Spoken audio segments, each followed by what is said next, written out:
বাঁকুড়ার পিয়ারডোবা স্টেশনে লাইনচ্যুত হয়েছে মালগাড়ি। আদ্রা খড়গপুর শাখার পিয়ারডোবা স্টেশনে লাইনচ্যুত হয়েছে এই মালগাড়ি। স্থানীয় সূত্রে যা খবর এখনো পর্যন্ত পাওয়া যাচ্ছে, মালগাড়ির রেক থেকে পাথর নামানো হচ্ছিল আর সেই সময় দুটো বগি লাইনচ্যুত হয়ে যায়। ঘটনাস্থলের উদ্দেশ্যে রেলের আধিকারিকরা ইতিমধ্যে রওনা দিয়েছেন। বাঁকুড়ার পিয়ারডোবা স্টেশনে লাইনচ্যুত হয়েছে মালগাড়ি। আদ্রা খড়গপুর শাখার পিয়ারডোবা স্টেশনে লাইনচ্যুত হয়েছে মালগাড়ি। স্থানীয় সূত্রে যা খবর, মালগাড়ির রেক থেকে পাথর নামানো হচ্ছিল, সেই সময় দুটো বগি লাইনচ্যুত হয়ে যায়। ঘটনাস্থলের উদ্দেশ্যে রেলের আধিকারিকরা পৌঁছেছেন। মৃত্যুঞ্জয় দাস আমাদের প্রতিনিধির সঙ্গে আছেন। মৃত্যুঞ্জয়, কি খবর পাওয়া যাচ্ছে এখন? একেবারে দেখো, ঘটনাটি যেটি ঘটে বাঁকুড়ার যে পিয়ারডোবা স্টেশন রয়েছে সেই পিয়ারডোবা স্টেশনের কাছে, এবং যেটা জানতে পারা যায় মালগাড়ি করে রেল লাইনে যে ট্র্যাক রয়েছে সেখানে পাথর নামানোর কাজ চলছিল, এবং সেই সময়তে হঠাৎই পেছনের দিকে যে দুটি বগি, সেই দুটি বগি লাইনচ্যুত হয়ে যায়। এবং কি কারণে হঠাৎ করে এইভাবে এই দুটি বগি লাইনচ্যুত হলো সেই বিষয়ে এখনো পরিষ্কার না হলো। ঘটনার খবর পেয়ে রেলের যে সমস্ত আধিকারিক রয়েছে তারা কিন্তু ইতিমধ্যেই পিয়ারডোবা যে স্টেশন সেই স্টেশনের উদ্দেশ্যে রওনা হয়েছে, এবং ইতিমধ্যে পিয়ারডোবা স্টেশনে যে সমস্ত রেলের কর্মীরা রয়েছে তারা কিন্তু সেখানে উপস্থিত হয়েছেন এবং পুরো বিষয়টা খতিয়ে দেখছেন। এবং একের পর এক যে রেল দুর্ঘটনা বা কিছু কারণ জানা গেছে, কারণ তখন তো কাজ চলছিল। একেবারে না, এখনো পর্যন্ত সেই কারণ কিন্তু পরিষ্কার নয়। তবে রেলের যে সমস্ত কর্মীরা বা আধিকারিকরা তারা কিন্তু ইতিমধ্যে যে পিয়ারডোবা স্টেশন সেই স্টেশনের উদ্দেশ্যে তারা রওনা দিয়েছেন, এবং পিয়ারডোবা স্টেশনের যে সমস্ত কর্মীরা রয়েছে তারা ইতিমধ্যেই সেখানে কিন্তু উপস্থিত হয়েছেন, এবং প্রচুর মানুষের ভিড় জমায়েত হয়েছে সেখানে। এবং রেলের যে পুলিশ কর্মী এবং আধিকারিকরা তারাও কিন্তু ঘটনাস্থলে যাচ্ছেন এবং পুরো বিষয়টা তারা জানার চেষ্টা করছেন যে হঠাৎ কি কারণে এই ধরনের ঘটনা ঘটলো। যদিও একদম মালগাড়ির যে সমস্ত পিছনের দিকে যে অংশ রয়েছে সেই অংশের দুটি যে বগি রয়েছে সেই দুটি বগি কিন্তু লাইনচ্যুত হয়।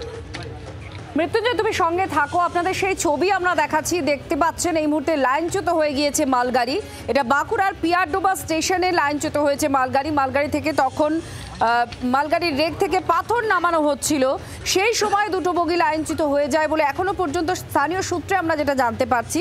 ঘটনাস্থলে রেলের আধিকারিকরা পৌঁছেছেন। বাঁকুড়ার পিয়ারডোবা স্টেশনে লাইনচ্যুত হয়েছে মালগাড়ি। মৃত্যুঞ্জয় আমাদের প্রতিনিধির সঙ্গে আছেন। মৃত্যুঞ্জয়, কোনো হতাহতের কোনো খবর বা কিছু, কোনো বড় ক্ষয়ক্ষতি? একেবারে না, এখনো পর্যন্ত কোনো হতাহতের খবর কিন্তু নেই, এবং ক্ষয়ক্ষতি বা সেরকম ধরনের যে ক্ষয়ক্ষতি সেই ক্ষয়ক্ষতির কোনো খবর নেই।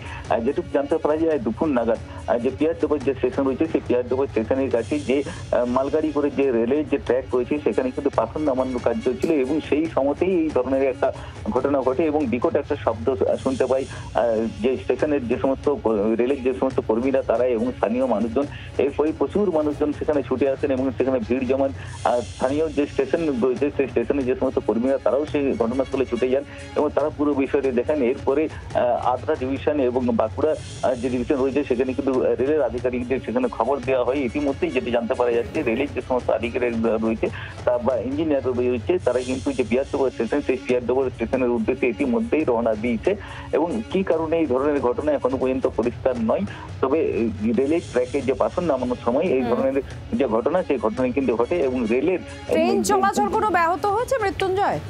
এখনো পর্যন্ত না, রেল চলাচল ব্যাহত এখনো পর্যন্ত সেরকম ধরনের কোনো খবর নেই। তবে পরিস্থিতি স্বাভাবিক করার চেষ্টা করছেন যে স্থানীয় যে রেল স্টেশন রয়েছে সেই রেল স্টেশনের কর্মীরা। তবে আধিকারিকরা যতক্ষণ না ঘটনাস্থলে পৌঁছাচ্ছেন না ততক্ষণ পর্যন্ত কিন্তু আরো পরিষ্কার ঠিক একটা হচ্ছে না। তবে রেলের আধিকারিকরা ঘটনাস্থলে পৌঁছলে তারপরে তাদের সম্মুখীন হলে কিন্তু পুরো বিষয়টা আরো বেশি পরিষ্কার হয়ে যাবে। এখনো পর্যন্ত বাঁকুড়ায় লাইনচ্যুত মালগাড়ি, সেই লাইনচ্যুত মালগাড়ির যে দুর্ঘটনাস্থল সেখানে আধিকারিকরা এখন রওনা দিয়েছেন বলে খবর পাওয়া যাচ্ছে। এখনো পর্যন্ত বড় কোনো ক্ষয়ক্ষতি বা কেউ যে হতাহত হয়েছেন তেমন কোনো খবর নেই। আর তার সঙ্গে সঙ্গে ট্রেন চলাচলের উপরেও কোনো প্রভাব পড়েনি বলেই জানা যাচ্ছে। আর যে লাইনচ্যুত হয়েছে বগি, সেই বগিগুলো আবার তুলে পরিস্থিতি সামাল দেওয়ার চেষ্টা করা হচ্ছে। সেই জন্যই পরিস্থিতি সামাল দিতেই এই মুহূর্তে রেলের আধিকারিকরা রওনা দিয়েছেন। আদ্রা খড়গপুর শাখার পিয়ারডোবা স্টেশন, সেখানেই লাইনচ্যুত হয়েছে এই মালগাড়ি। বাঁকুড়ার পিয়ারডোবা স্টেশনে মালগাড়ি লাইনচ্যুত হয়েছে, বিকট আওয়াজ পান স্থানীয় মানুষজন। তারপর ছুটে গিয়ে দেখেন যে এইভাবে লাইনচ্যুত হয়ে পড়ে গেছে দুটো বগি। বাঁকুড়ার পিয়ারডোবা স্টেশনে লাইনচ্যুত মালগাড়ি, এখনো পর্যন্ত হতাহতের কোনো খবরও পাওয়া যায়নি, কোনো ক্ষয়ক্ষতিরও খবর পাওয়া যায়নি। তবে রেলের আধিকারিকরা গেছেন যে ঠিক কিভাবে দুর্ঘটনা ঘটলো সেটা দেখার জন্য এবং পরিস্থিতি সামাল দেওয়ার জন্য। বাংলার আওয়াজ, বাঙালির আবেগ, জি 24 ঘন্টা।